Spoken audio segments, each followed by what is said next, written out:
الحجي. Thank you. Thank you.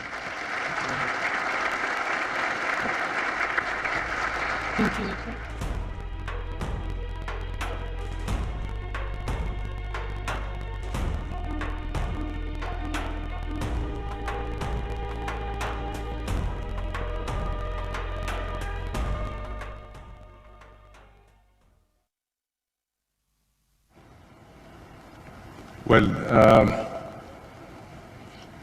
seldom one feels not only proud of the friendships that we see around us today, this morning, but also seldom to see us gathering here as Saudis celebrating a change, a dramatic change.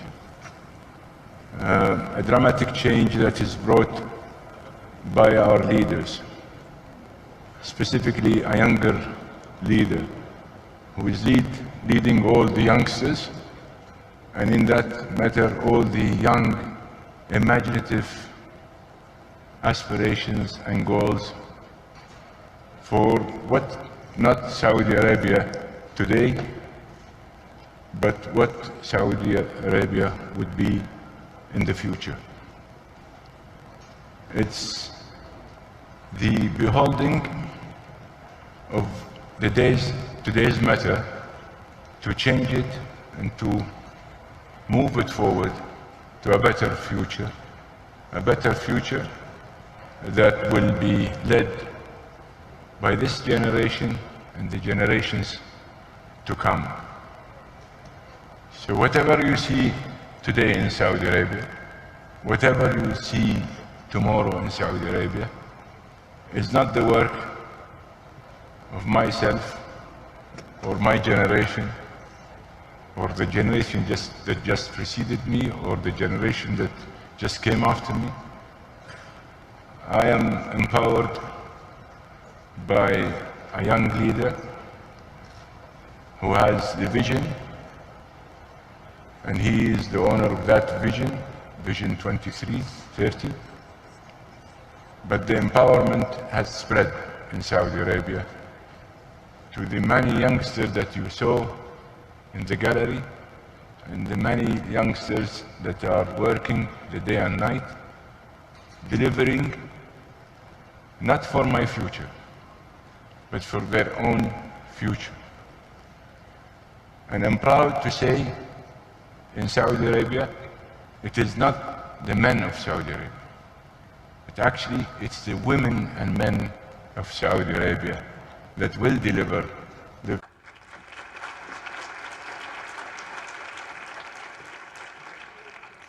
So wonderful to hear those words, and we're so fortunate that we have His Royal Highness with us as well to further talk about our next panel, which is Taking the Lead, Youth Driving Climate Action.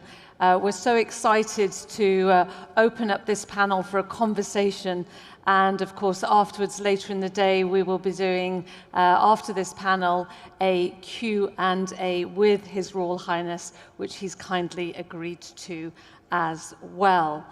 And we've heard so many wise words over the last day or so, and further wise words today on the circular economy, on the ecosystem, on the joined-up approach that we're going to see as we use technology, and of course all of your brains out there to find innovative solutions for the next steps.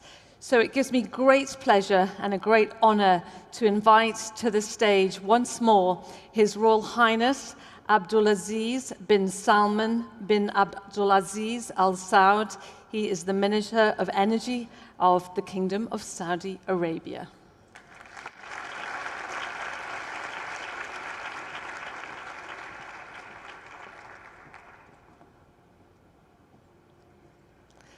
And it also gives me a great pleasure to invite Iman Al-Haji. She is the President of Student Sustainability for KAUST of Kingdom of Saudi Arabia as well, to join us here on the stage.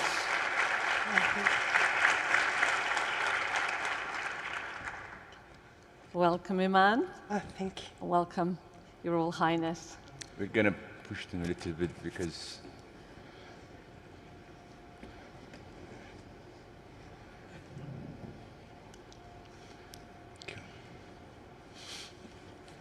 thank you. So, Your Royal Highness, such a pleasure to have you here with us today, to have this conversation with everyone out here, and of course Iman here on the stage. If I could start the first question, maybe a little bit of a cheeky one, but Your Royal Highness, if you could write a note to your younger self, what would that note say? Well, I don't have to write it to my youngest self. First of all, I'm very honored to be with you here today. I realize it's not necessarily, as the French would say, the crème à la crème of Saudi Arabia, but there is a good chunk of sample of the crème à la crème of Saudi Arabia. I owe it to the young people that I work with, and I'm sure you've seen a realization for why I keep saying the young people that I work with, because of what you have seen just right now, an example of young, inspiring, determined, and forceful enough to tell me in many times, we know better, so just get out of our way. So I don't have to write it to my younger self. I do have a young daughter and young twins. And I keep telling them I would not be honest to myself if I don't, in my job, try to create the very future that I'm aspiring to create for my own children. And because of that, I am determined to ensure that every lost opportunity, everything that I could have done in my youth is something that we should not deny the young and the youth today from not doing. And that's why you see almost half of this room is occupied by young ladies. I have to remind myself, I have to remind you that it's Vision 23 that delivered this incubator today.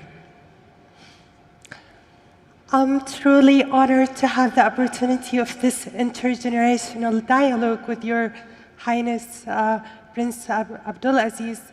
And my question is, how can youth's input be effectively included in the decision-making process? And what advice would you give young Saudis, in particular women, who want to lead change towards climate justice? Okay. In general, broadly, if you are interested in recruiting young cadets, that's the word we use at the ministry, at the ecosystem, we call them young cadets. It's like almost like a military school. But in all what I do, I always go for a decision-making process, which is more or less a bottom-up approach. The bottom-up approach enabled younger, new recruits to immediately have the feel that they are part of the decision-making process. As you've seen in the panel, and this is only a good sample of the people, the young people that I work with. Some of them not even had a 1 year in this ministry. But the way we do it is that we have the experienced people spend a lot of time with the young incomers. We make sure that we push them through serious training, serious courses, and then we take them, what I call it, take them live. Life means throw them in the arena, the real world. And the real world means you have to learn and work simultaneously. And you are guided and guarded by the experienced people, which add more confidence to what you are trying to do, which will enable you to have a counsel and an advice. So it is almost a balanced, measured, safe bet on the young, because you are also do have the protection that to avoid their possible mistakes. I've always said, and I continue saying, and I believe there is a tape that keeps spinning for the last 2 years about mistakes and what have you. If we as elderly don't allow and have the stomach and the stamina to enable young joiners to make mistakes, I don't know what we could say to ourselves, because we all did the big mistakes and the small mistakes, and creating that tolerance to enable people to goof, but they can recover, is a must, because this is part of the learning process that people need to go through. I would also add the most important word: trust your judgment when you recruited these young cadets. And if you trust your judgment on recruiting, you should push that envelope and trust them in delivering you what you want from them. And without trust, no one would work with you, because you will be getting into the nitty-gritty details of everything, and you will deny them their ability to exhaust their talents. And if you do, you're not getting the best of those people that are working with you. So good chunk also has to depend on the notion of ownership. You've heard some of my colleagues, young colleagues, saying, we own it. If you don't own it, you would not feel the need for having that buying in. Owning something delivers you serious buying in. And if anybody who works on something, be it old or young, if he doesn't feel that he owns it, he will not have the buying in.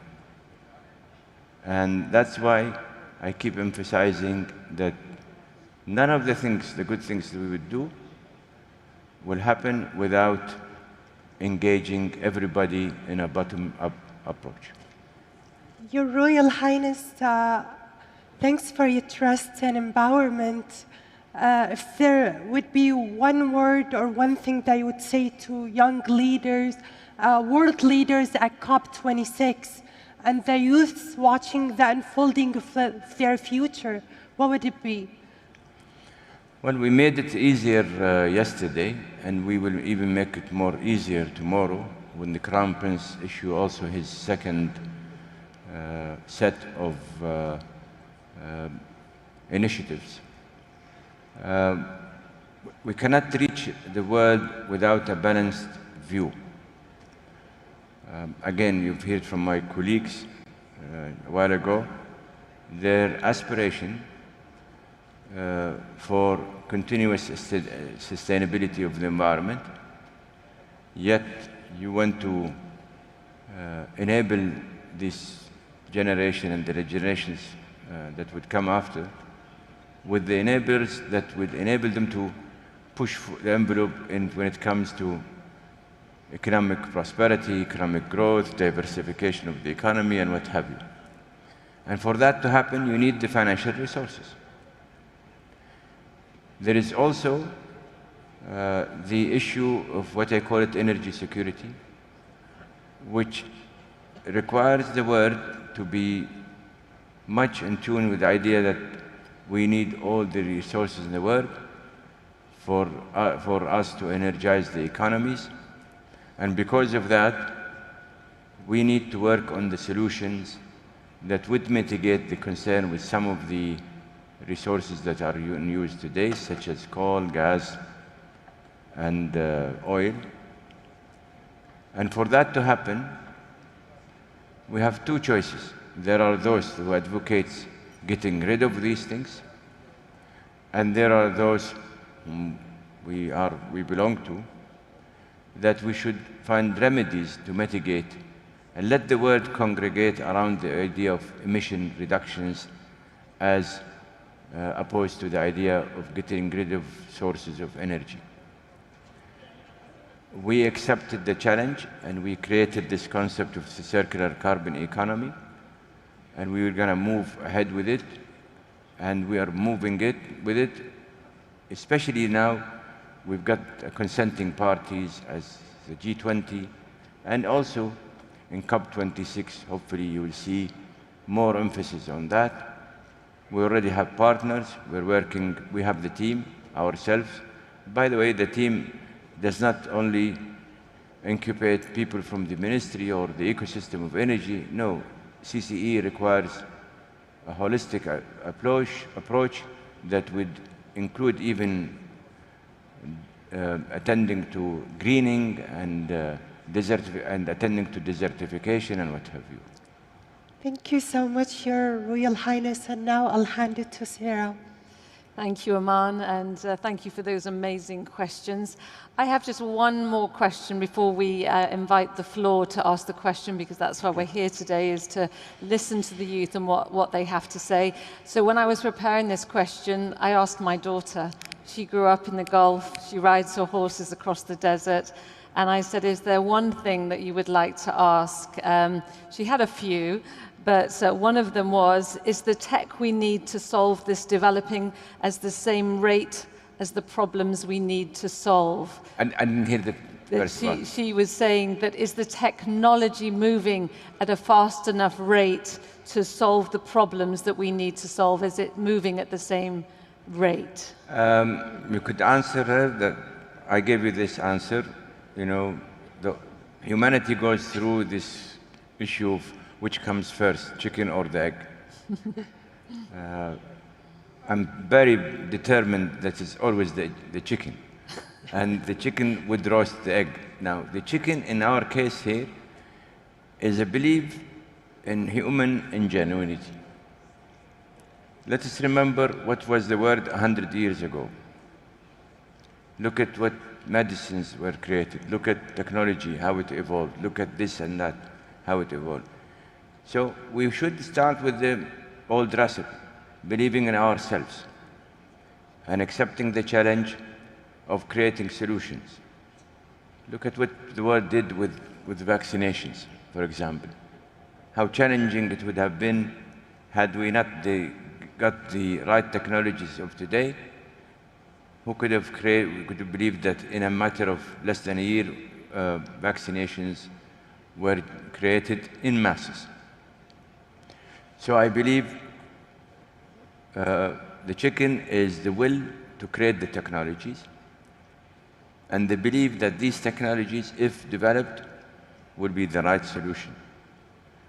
The other alternative is to deceive the whole world by saying we can get rid of this and this and that, but then you don't have the right solutions, and then you will end up with, in our case, serious energy crisis, or a more serious problem, which is nobody's talking about it, further deprivation of the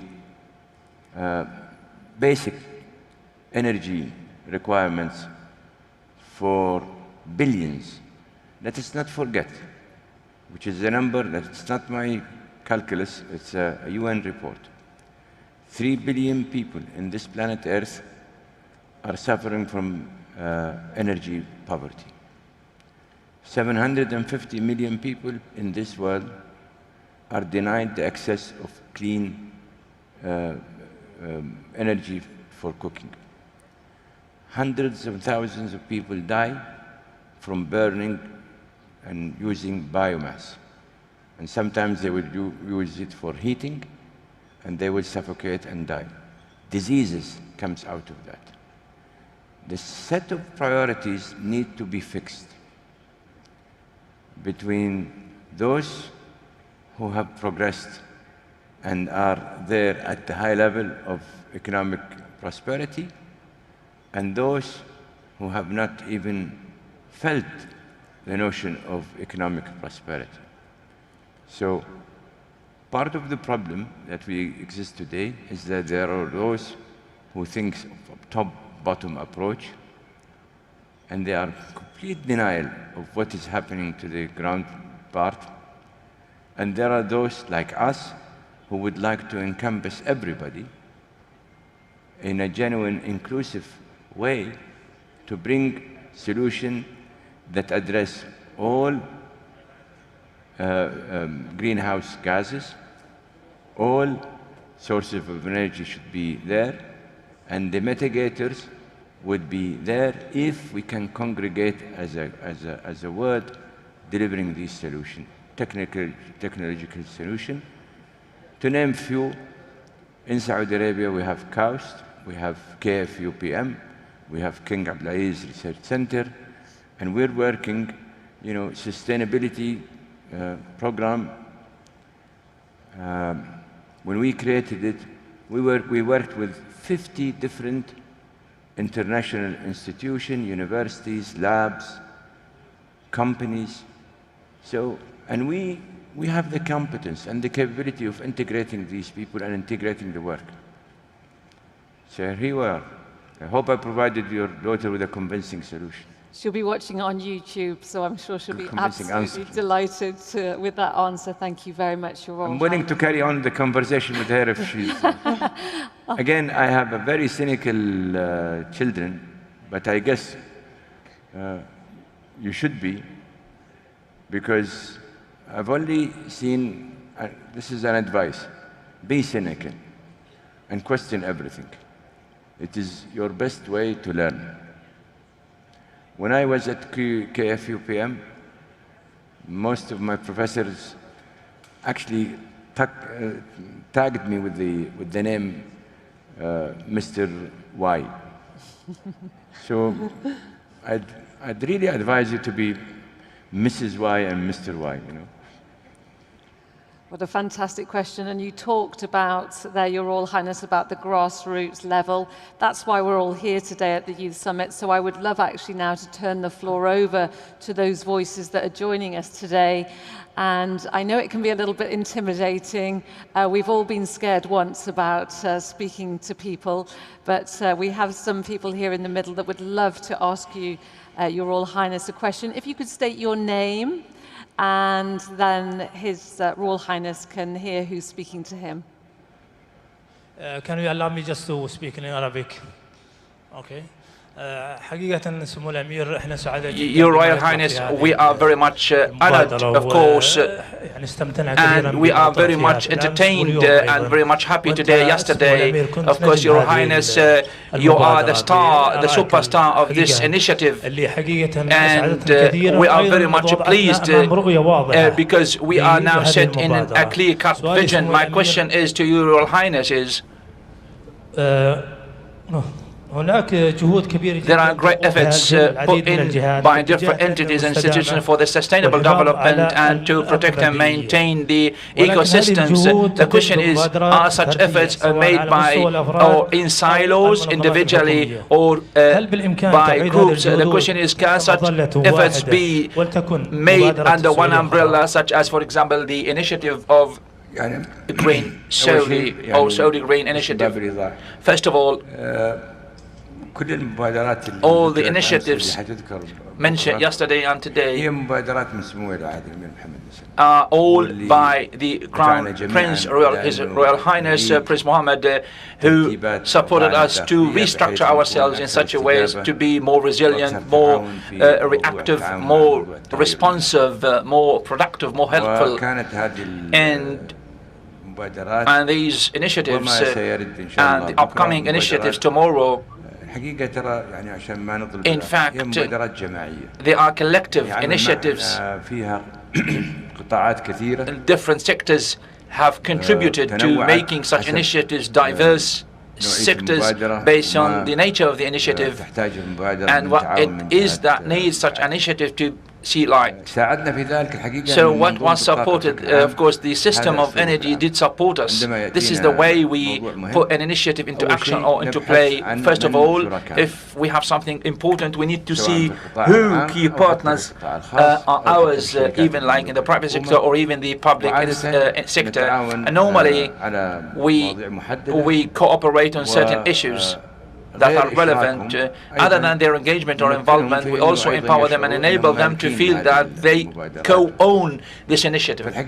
So, in fact, this is not something new, but again, I don't know for sure exactly if you have something in particular or an institution, NGO. Based on my knowledge, I don't know which initiative, the one that have been so far displayed or introduced by His Royal Highness, and I explain later, of course. I don't know if any entity or institution can play such an active role or responsibilities have not been engaged.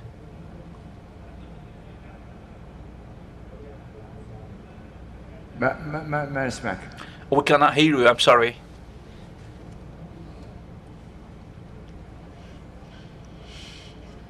And then we'll move along very quickly because we've got lots of hands there in the right. I am from King Saud University, Faculty of Science, Botany Department. I did ask the question because I do belong to this university, and the university should play such a great role in this initiative. Thank you. This is true, and other, of course, universities. Excellent. More questions over there. It's a bit of a lucky dip today, so I can't make that decision. The microphones are coming. There's a young lady there in the middle, please. Just to throw a bomb on the organizers, I'm available. So if you want me to stay more, I will. If they kick me out, it's their problem. Thank you so much, Your Royal Highness, and thank you, Iman, and also Sarah, for the great conversation over here. There's a great message that we would like to spread in all over the country. So my question is, let me first introduce myself. I'm Zainab Hamoud, and I'm a graduate student at King Abdullah University. I work also as a graduate student council in my university. My question is, what model do you envision for youth climate activism in the kingdom? Thank you. We have a model existing. We have Noura here, Mishal, they have a setup. They've been working on climate change issues and sustainability. And if you ask them, and you should ask them and talk to them, because we use them as an independent NGO. It is always good and healthy to have independent voices, but independent voices organized with a setup and tool and kit and a tool that enable them to advocate their own independent opinion, because that is crucial. You know, when we go to climate change negotiation, there are booths and booths of NGOs attending. They represent sometimes a country, and sometimes they represent a global efforts that people congregated because they have similar beliefs and what have you.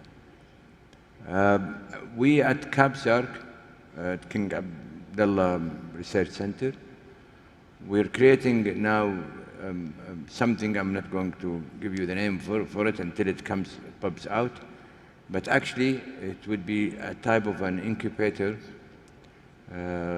for people who are interested in these subjects. We will put together workshops, we will put panels, we will put material. It will be a type of kind of a membership thing. Learning from our experience when we had CAPSARC, being part of advocacies, groups, NGOs, during when we hosted the G20. So, yes, I believe that there is some shortcomings on the concept of NGOs, but we're trying to elevate that. But again, it's gatherings like this, which would be, I'm sure, an enabler for more of NGOs should pop up. Next question, please. You can move the microphone. I'm not saying you have to qualify as a student, but the microphone's coming your way. There's some gentlemen here in the corner that would like to ask a question, so I need to look left and right. So one question here, and then we'll go over to the left in just a moment. Your Royal Highness, thank you very much. So I'm originally from South America, Ecuador, and I'm doing my PhD in KAUST. So I'm a foreigner in Saudi Arabia, and I feel so welcome, and I really thank you, and thank you for Saudi Arabia for this wonderful opportunity. My question is, knowing that Saudi Arabia is a key role player in the energy production, but how do you see the future in terms of sustainable energy, and how young people would give the contribution for this change in the close future? Thank you very much. Can you repeat that, please, because the mask is doing it.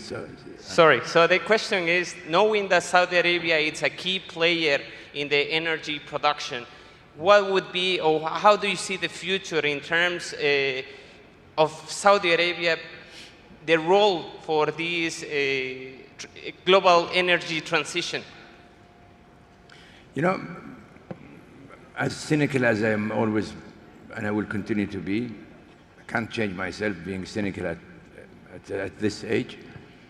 But I just have to remind people, you know, the world, ever since its inception, has been going through transition. I have yet to see any day since this planet Earth was created that it was not going through transition. To tag it as a transition, it means that what was happening in the past was total stagnation. It's impossible. We wouldn't be here in this room if the whole world was in stagnation. And it's all about now that people have realized that they have to move and get a kick and a jolt and move into this transition. But because the world has been transitioning and will continue transitioning, there is this concept of adaptation. We have to have this built-in belief that we must continue transitioning as the word transition. And if you take a lead in this effort of transitioning, you will be much rewarded. So if you see what is happening to IT, it is simply somebody think that the world will be going this way, and people work hard to create these technologies that enable people to do these things. And whoever win that race benefit the most. So in our case, we're saying the world need to move to all sorts of energy. And we can be the incubator of doing all of the above. So, and the world needs cleaner gas, cleaner oil, cleaner gasoline, cleaner diesel. But the world also needs renewables, both wind, solar. And the world needs electrification, and the world needs hydrogen. Comes to think about it, and I'm willing to sit with you in a workshop or just to showcase for you that we will be the most competitive country in planet Earth in developing all of the above. So where are we going? we're becoming an energy country. Why? Because we are, and with what we are trying to do and trying to achieve, and with what I see in front of me, hell, we will be competitors. Okay? So we have one final question. There's a young lady here at the front in the green shayla. If we could pass the microphone along here, if you could put your hand up, if you could say your name and where you're studying, please. Hello, everyone. My name is Judel Fayez, and thank you, Your Royal Highness, for your answers before. So my question is, we talked about young leaders in different fields, and we've talked about how the energy mix will help the evolution of energy in general. But the part is, many of the countries, as you talked before, don't have access to these kind of energies. And with the push of using glass or different alternatives, these countries won't be able to economically fit that criteria and work on that. What can we do from an energy side, sustainable side, to provide these countries with the access to the energy that we have?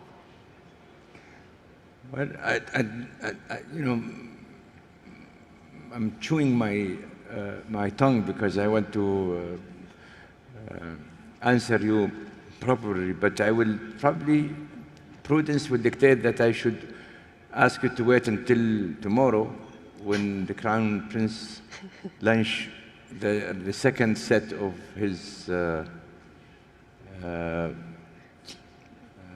initiatives, because there are quite a few goodies in that direction. We as a country have always, and we've been working with the UN and most of these bodies that are tuned in this issue. This is a very serious humane issue.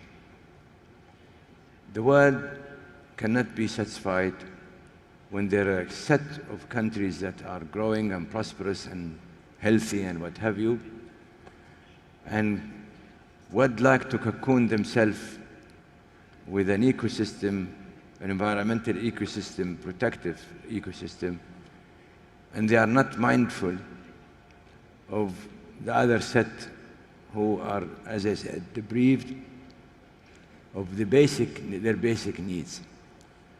And therefore, if the planet Earth ecosystem needs to be protected, the well-being of those who are way below in the ladder of sustainability or growth or prosperity, they have to be brought upward.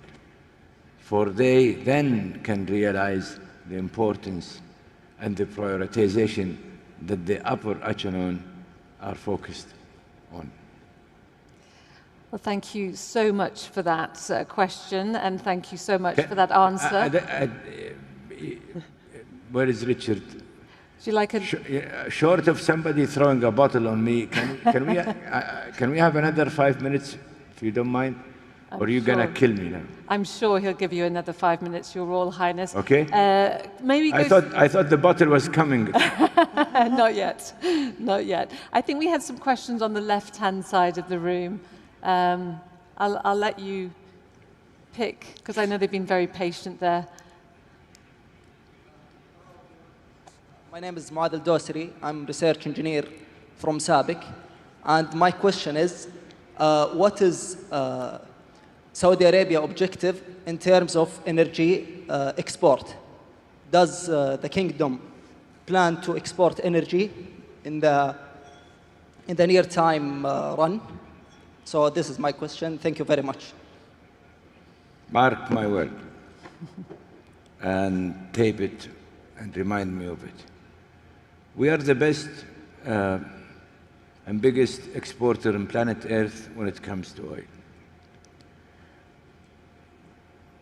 Being in SABIC, we are moving our rank in chemicals. And we have an ambitious program to move forward in that ladder when it comes to chemicals. We are utilizing our gas as a fuel of our indigenous uses that would enable us to create the chemicals and also to industrialize ourselves and create our country as a big service hub. We are the holder of the cheapest kilowatt per hour when it comes to renewable, both solar and wind. And we intend to maintain that record with us because we have the enablers. Beautiful flat land and beautiful sun, and we have bought ourselves the most efficient air conditioning system thanks to Kafa'a, our local the Center for Efficiency in Saudi Arabia, and we are also will create that cooling system that would continue bless us with the cool weather and yet does not deprive us of the good sun that allow us to create the power or the electricity that would energize our economy. We are also working on hydrogen, and as I was saying yesterday, we're putting our money where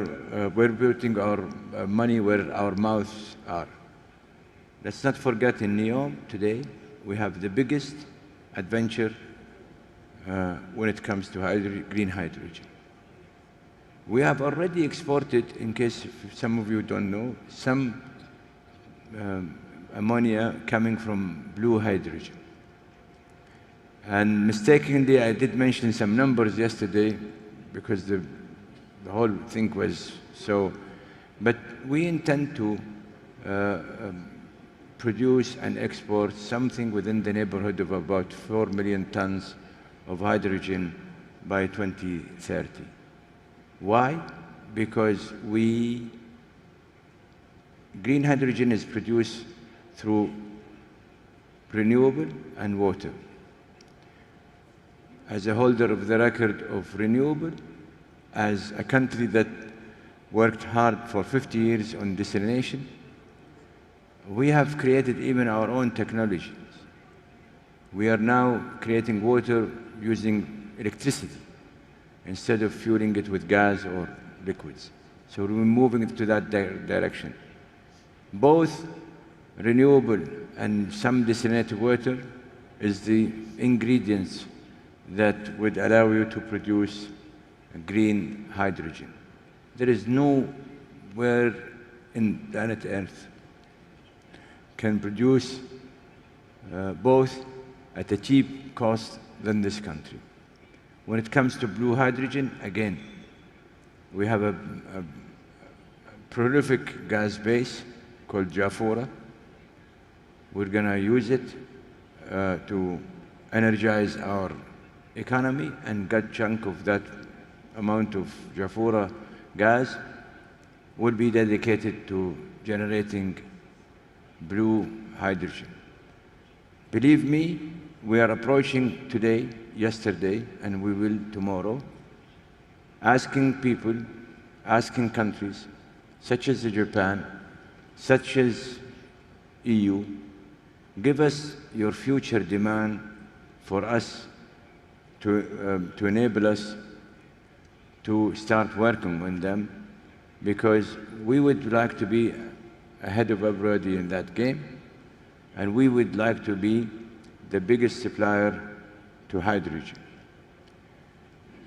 I did once say something with an apology.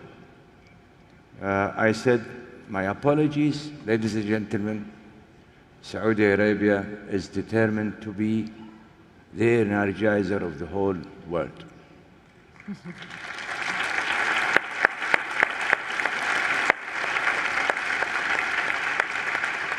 That's a fantastic point. I'm going to allow one more question, if that's all right with I thought that was the grand finale. But it has to be from a student, and maybe a young lady. So if you could find me a young lady that's a student in the audience. We have one over here. Yeah. I really love your determination. I'm going to give you that, whether the organizer agree or not. No problem.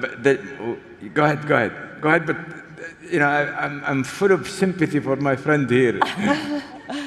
That's fine. We'll get him to have the next question. Go ahead. Good morning. I'm Nov, an actuarial science student, and my question is, what inspires you, Your Royal Highness? What inspires you? What inspires you? Do you want my honest opinion or PR opinion? What inspires me is a wife, a daughter, and 2 boys.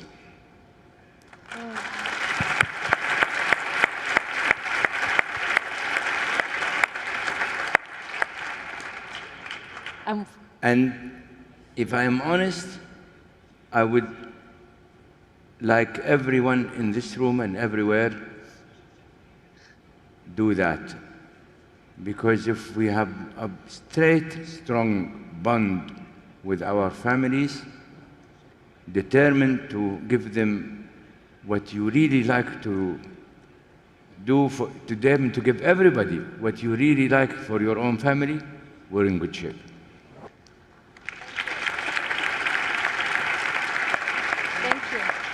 So we have a young gentleman in the front here who's been waiting patiently. If you could just wait one moment, pop your hand in the air, and we will bring a microphone to you. يخرب بيت اللي زعلك يا شيخ.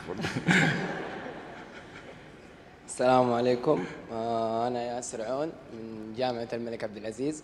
Is Yasser. My question, I read in this initiative that the percentage of wildlife preserve will be higher and higher. The question is part of the wildlife preserves marine wildlife preserve, and does fishery included? I don't want to speak or answer something about something that I'm not sure of. There are some other people who can speak about relating to desalination, because we work with them closely. But as for fishery and marine preserves, where is Noura Sudairi? Rura? I think you have a better answer than أعتقد أن لديها Can you ask? She has a better. I am the minister, and she has a better answer.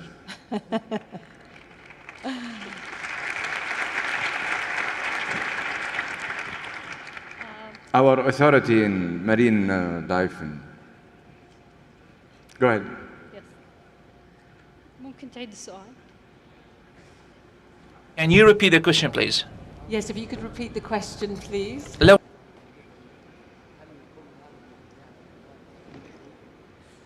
If you could repeat the question, please, so that she can give you an answer.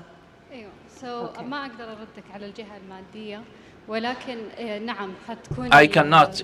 Yeah, sure. The marine preserves will be part of the great interests, because it is a great part for us when it comes to the carbon capture. So that is why the marine preserve will be part of this. Thank you so much for that. We have so many questions. I'm thinking that it would be a really good idea to write some of these down. Maybe one more, and then we're going to have the final question on stage. If we go over to the right. That's a good lesson for everybody. Make sure that you surround yourself with qualified people. Absolutely. So we'll take the microphone over here for one more question. And then I suggest we all write down these questions, and we will be more than happy to forward them to your office for reflection on after this session, because it's so nice to see you all engaged. If we could get a microphone over here, please. Thank you. In the name of God, the most gracious Badr al-Harbi from King Abdulaziz University, Environmentology Department. My question is the artificial rainfall connected with the Saudi Green Initiative? I did not get your question. Which one? The artificial rainfall project. You are asking me, you are asking such a question that we have nothing to do with. This is this question has to do with the Ministry of Environment, Water and Agriculture. I'm sorry, my son. Dr. Attas, do you have any idea about this or not? Dr. Attas, can you ask? He used to be the head of the authority. Hello everyone. As for the artificial intelligence, is part of the initiatives of the National Center for Meteorology.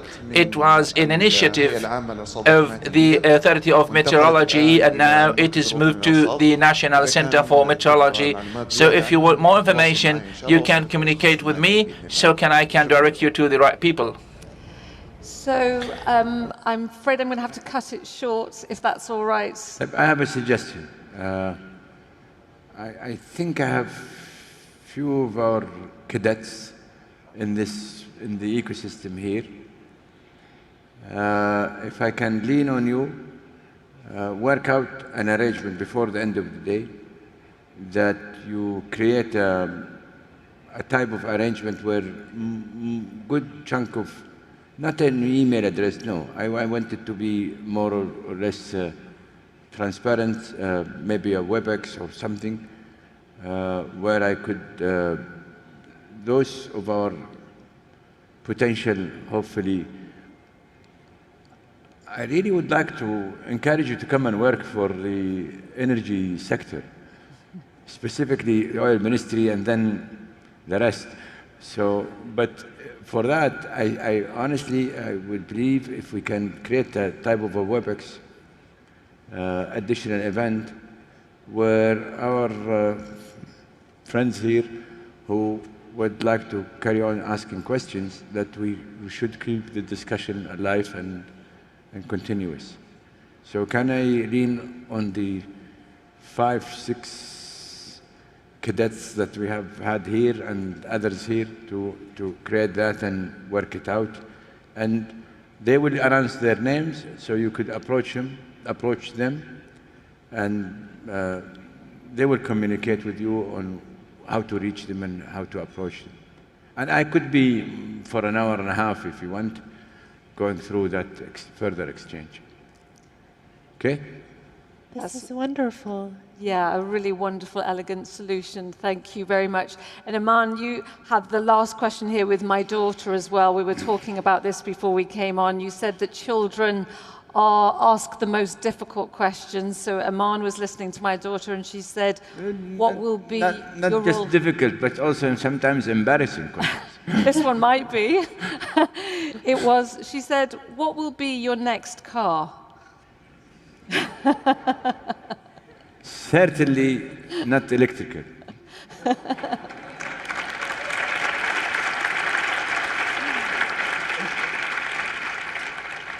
We're producing new diesel, Euro 5, and we are producing. We have hybrid cars. As a Minister of Energy in Saudi Arabia, I have to be faithful to my beliefs. However, the country will be manufacturing electrical car, and again, you know, it's a very safe bet. You have to keep your options open. So as a regulator also, we have now issued a regulation that allows for gas stations to have ability for people to fill their car with electricity. I don't want to tell you what we're going to do with these electrifiers, because, you know, we will make sure probably that somebody get electrified. This way they would not come near these fires. But you know, again, we have to be faithful to our new approach. We have to be encompassing everything and anything. Again, we will be the producer. Again, I feel sorry for people that talks about the demise of Saudi Arabia, blah, blah, blah. This. We're going to be producing electricity, the cheapest electricity on planet Earth, period.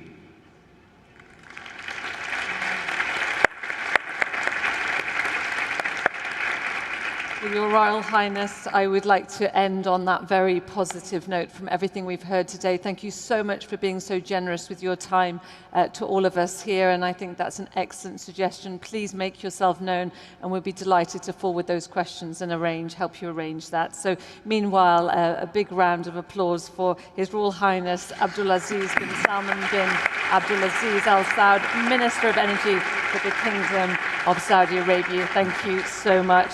And of course to Aman, thank you so much for joining us on the stage. Aman Al-Haji, President for the Students of Sustainability. Thank you for your input.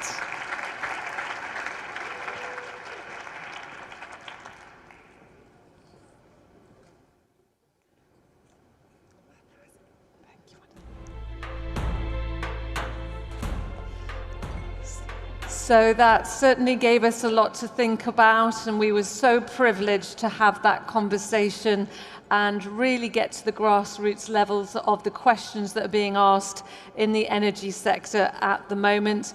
And as I just mentioned there, we would be absolutely delighted if you would like to contact our team.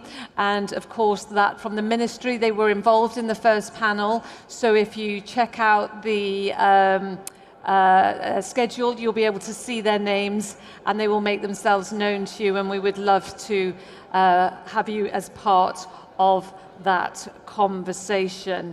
And we are now waiting to introduce our next panel because we've had so many different things to talk about here today.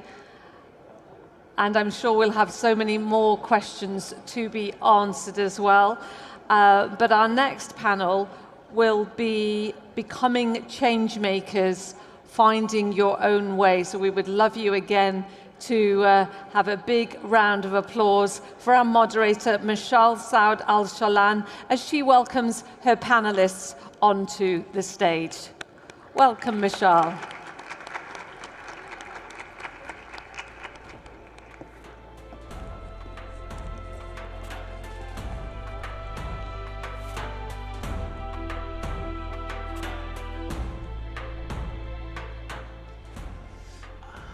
Good morning, everyone. Assalamu alaikum wa rahmatullahi wa barakatuh. I have the very difficult task of coming to speak after His Royal Highness, but hopefully we'll keep you engaged in our very short speaker time and plenty to hear from our youth as well as the head of Relay with us on the stage today. So the session's titled Becoming Change Makers, Finding Your Way.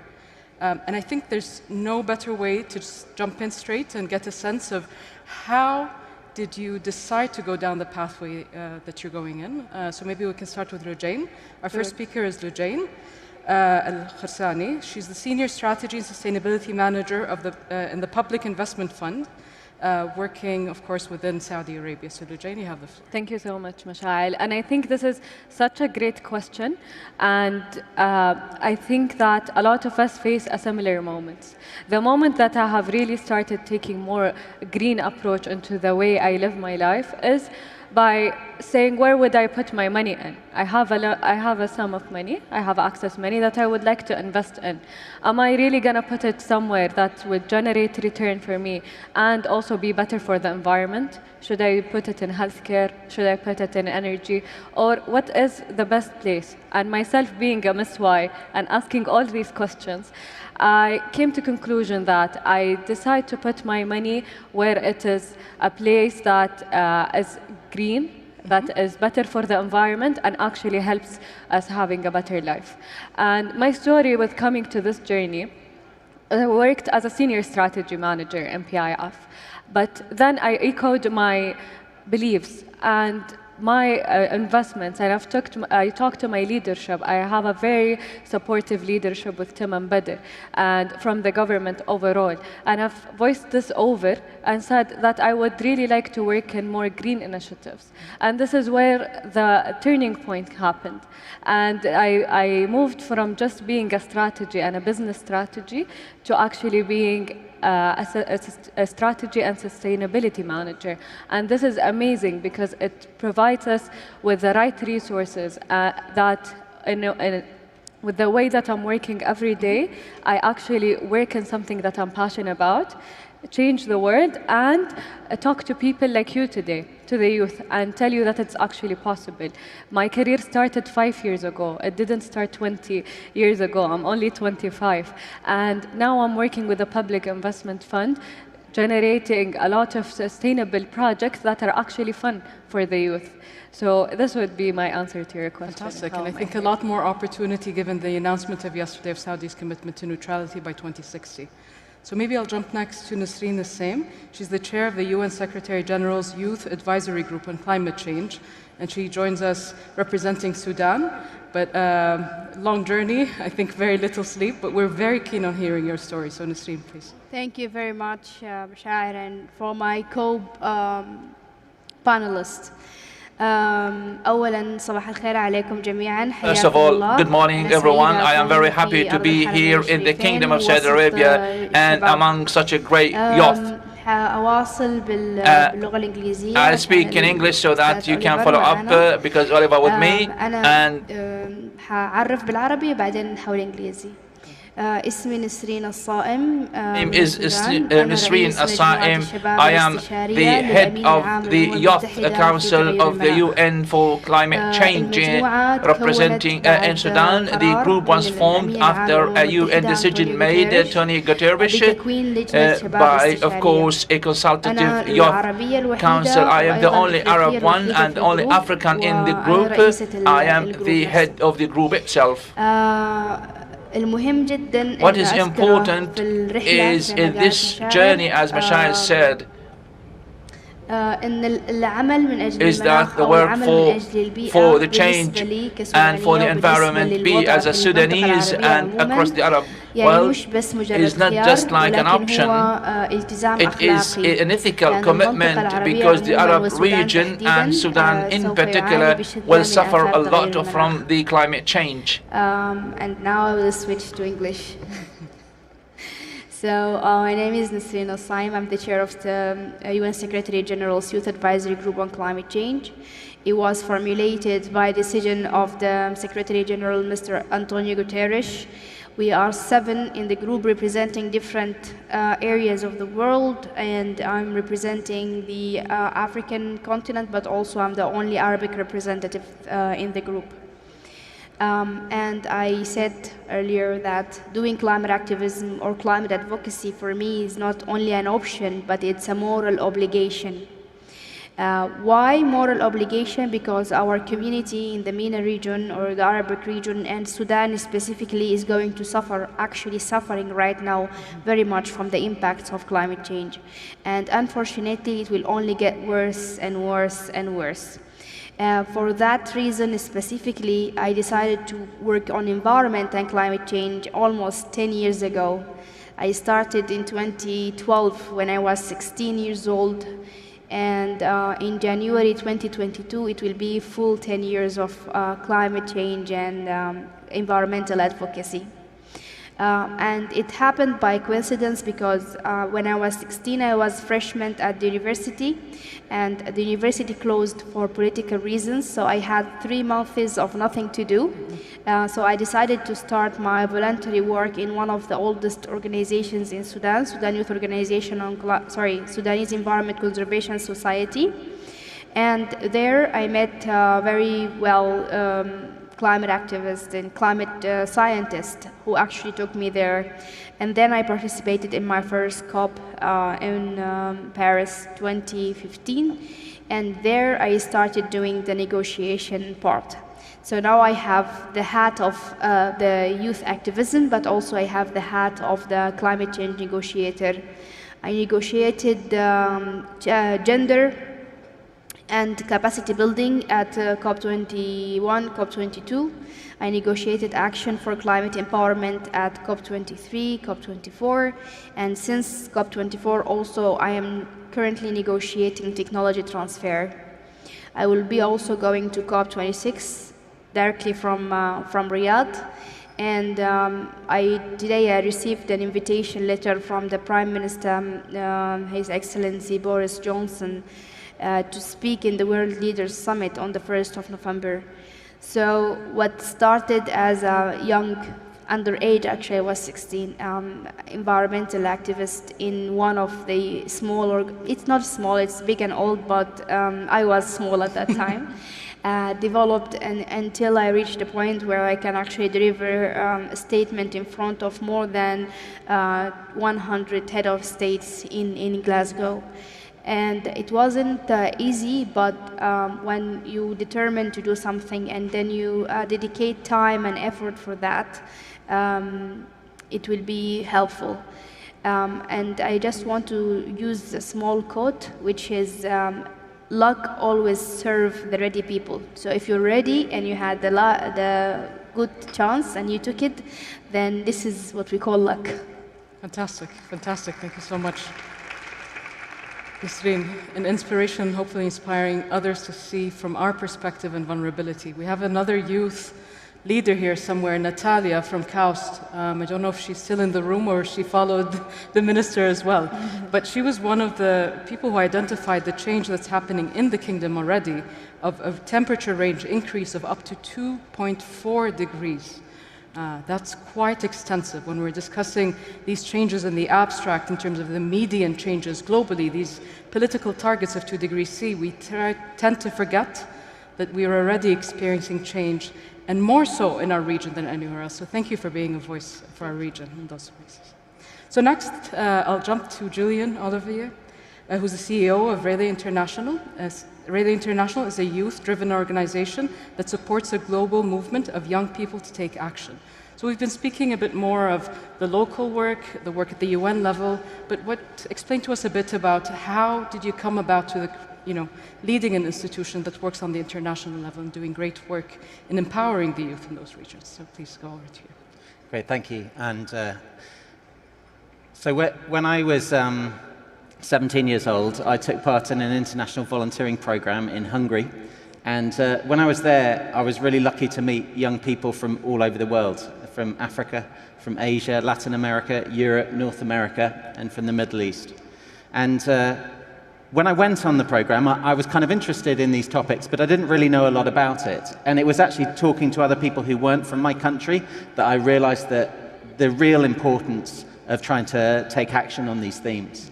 So as a group of us, we got together and we wrote a book called The Children's State of the Planet Handbook, which was trying to provide information for young people and children about what was going on environmentally. This was back in 1992, and this book was taken to the Earth Summit at Rio de Janeiro in 1992.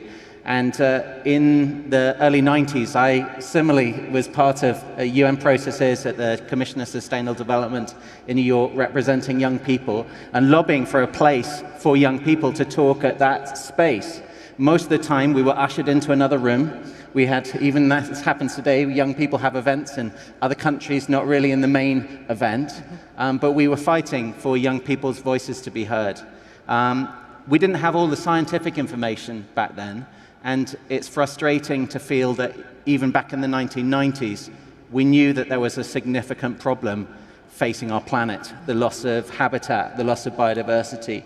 And it's a shame that we have not taken action earlier, because we are running out of time. You know, if you listen to the scientists today, we've only got if we get to 2 degrees, we want to hit 1.5 degrees. That's the best we can do. But every degree that we get to earlier is a life saved, because when you go out and talk to people who are facing the impacts of climate change, this can be their houses removed, their livelihoods destroyed, families being forced to migrate and not being together. The impact is very real for millions and millions of people around the world. And so every effort that we can take is an effort on the right track. And we have to take that. It's not an option for us. So we have to push. And as young people, it's really exciting to hear over yesterday and today the work that young people are driving here in the Kingdom of Saudi Arabia to help other people listen to the reality and push for increased efforts to address climate action, because if we can't do that, all of our work is in vain. Absolutely, I could not agree more. And I feel like we've come full circle from your early days in working in 1994, trying to push for a voice of youth at a panel like that. Equally, for a voice of youth within the kingdom, with the release and the launch of the net zero commitment, it gives a lot more space for us to operate and hopefully collaborate in the international stage. So maybe to jump from the beginnings, to dig in a bit deeper into the change maker's path. I'll start with my first question to you, Lujain, perhaps about the role that you actually actively play at the PIF. If you could shed a bit more light on that. And I know we did not have the opportunity to hear His Excellency Yasser Ramayan yesterday about PIF's commitments when it comes to the climate change arena, so if you could also shed a bit of light on some of those commitments. Sure, of course. And to answer your question, actually, I'm gonna echo His Excellency's words. So, a couple of things. The first thing is that us as Saudi, we're one of the most efficient countries in the world in terms of energy. Secondly, we are prioritizing and actually putting 50% of our investments in renewable energy, and this is a huge commitment. Thirdly, we're going to be the first sovereign wealth fund to issue green bonds, or in Arabic, green sukuk. Additionally, there are already initiatives that are taking place within PIF. So there are projects that have already raised debt in green financing. And this change is very crucial because it starts from a top-down approach. And the key thing for us young people and change makers, I think, to understand what is the change that is happening right now, and to actually be able to contribute by sharing the knowledge and making those investments and making those decisions to come actually to an investment that is more sustainable and spend the day with your family. Fantastic. Thank you for that answer. Then maybe I'll jump to you, Nasreen. I know a lot of the aspects of the complexities of climate change, so there's a difference between environment and action on the climate change front that not a lot of people understand. I believe there's a workshop dedicated later in the day, and I encourage all of you to attend to help illuminate some of those complexities. But let's dig a bit deeper into your role as chair of the Youth Advisory. What has it changed in terms of your perception of complexity of unifying global action?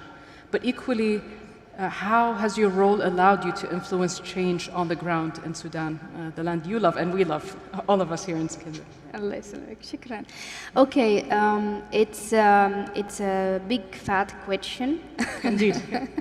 But I will try to digest it. Okay, first of all, our role as a youth advisory group is to play the bridge between the Secretary General and the young people around the world.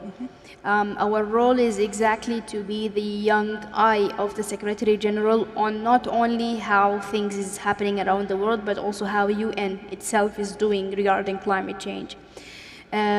We meet the Secretary General every 3 months, and we also send reports for him in this between. So I think our main agenda is to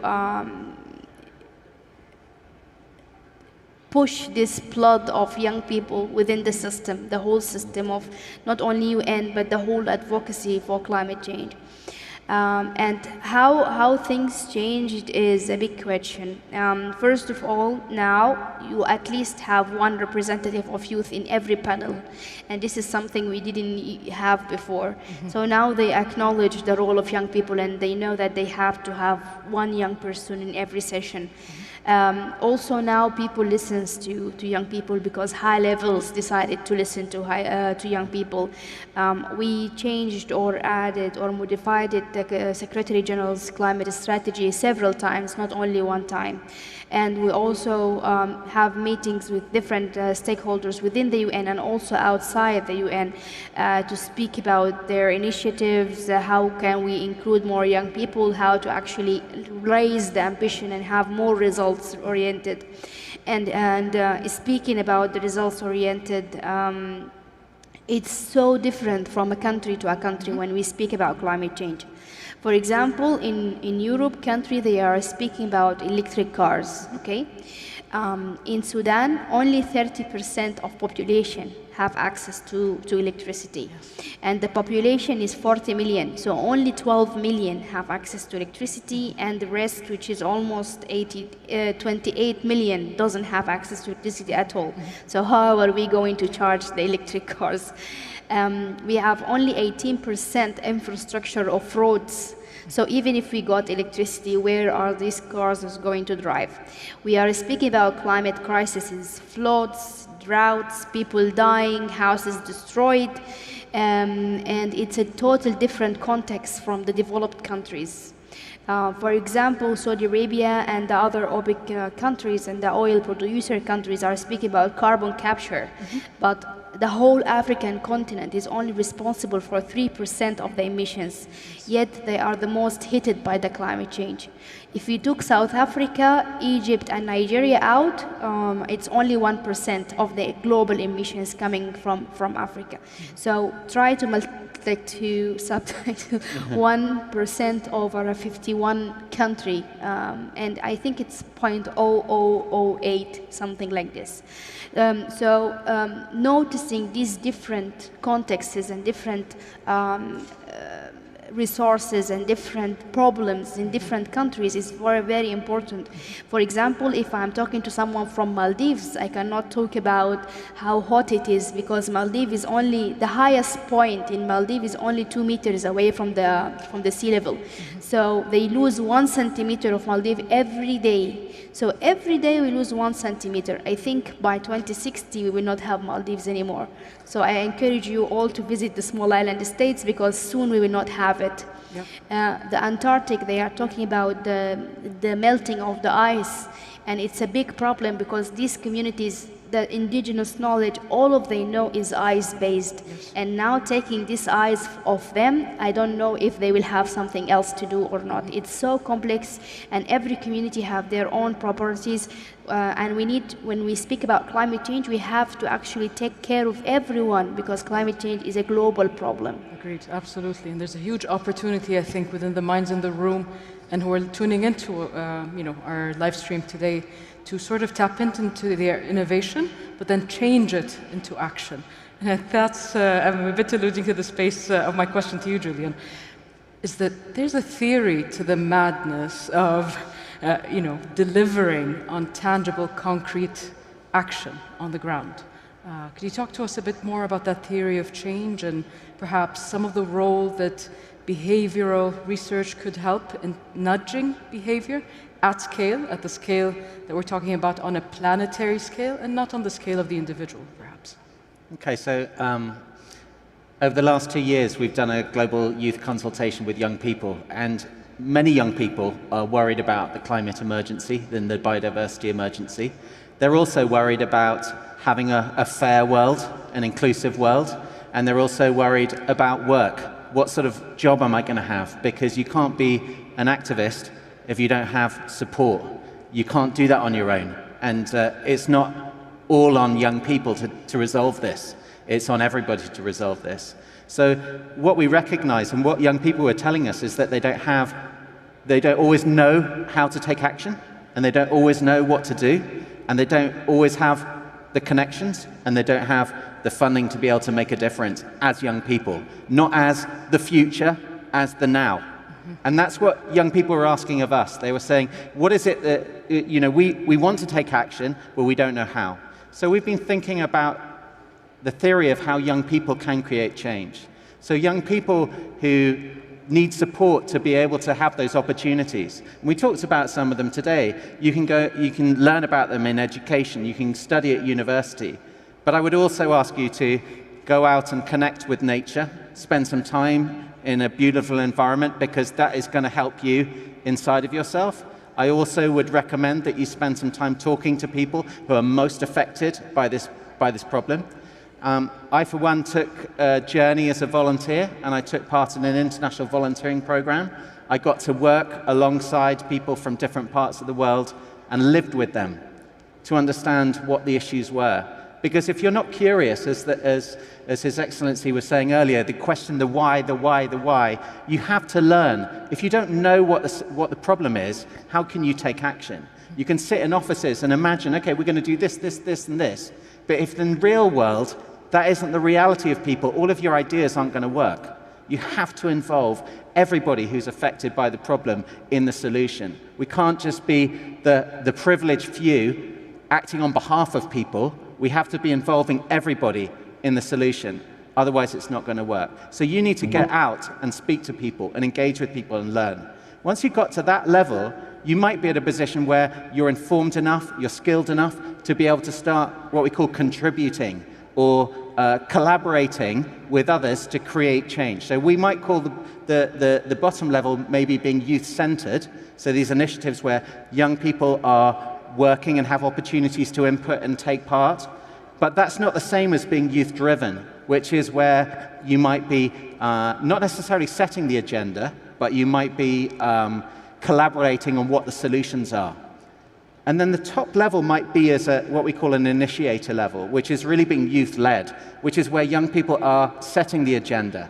They are deciding on what the issues are, and they're working with other actors to create the solutions, but based on what young people think that is the case. Yeah. But young people can't go from here to there without a lot of support. Because we were talking earlier, there's a real problem in the way that climate finance works, because it's not reaching young people and in the ways that young people need it to get their initiatives off the ground. It's always on the basis of the private sector or the government or the NGO sector to the exclusion of young people. And that is problematic because, as we discovered earlier, young people are the ones who are going to change the behaviors, change the norms, develop the technology. And unless we can do something to support young people to have that journey in a genuine way, to get those skills, to get those connections, we're going to miss out on the opportunity of this incredible generation of young people. We must do something about this. So do look for those opportunities. They do exist. There aren't enough. There aren't enough opportunities for young people to genuinely create change. And we need to find ways to carve out more space for young people to do that.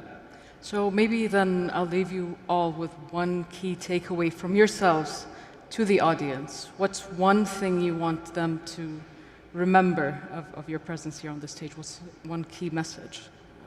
I'm not going to call you out, so whoever wants to start first, please go ahead. Can I have two? Please. Okay, so I will going to speak about the challenges that we face as young people.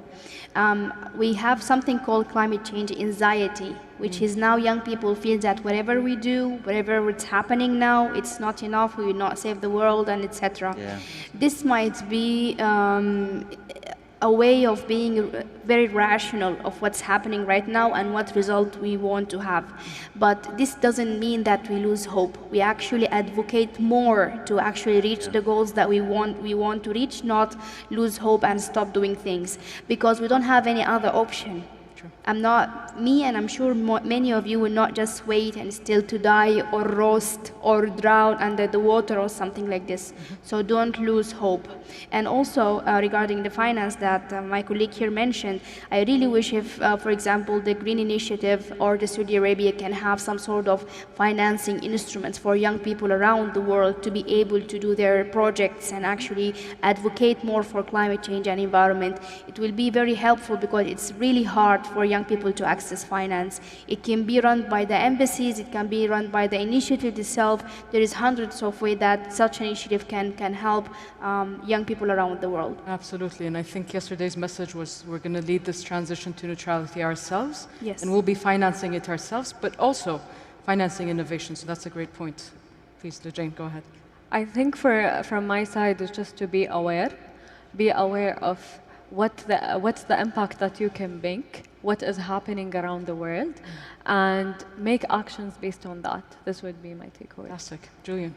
Okay, so I think if you want to create change, you also need to think about behaviors. Sometimes it's not easy for us to take action. I know that, for instance, eating lots of food isn't good for me, but I still do it sometimes. I know that there's a problem with the environment, but I don't always take the right decision. And if you want to create genuine change, you need to think about how people's minds work. So we have this thing called EAST, make things easy, accessible, social, and timely.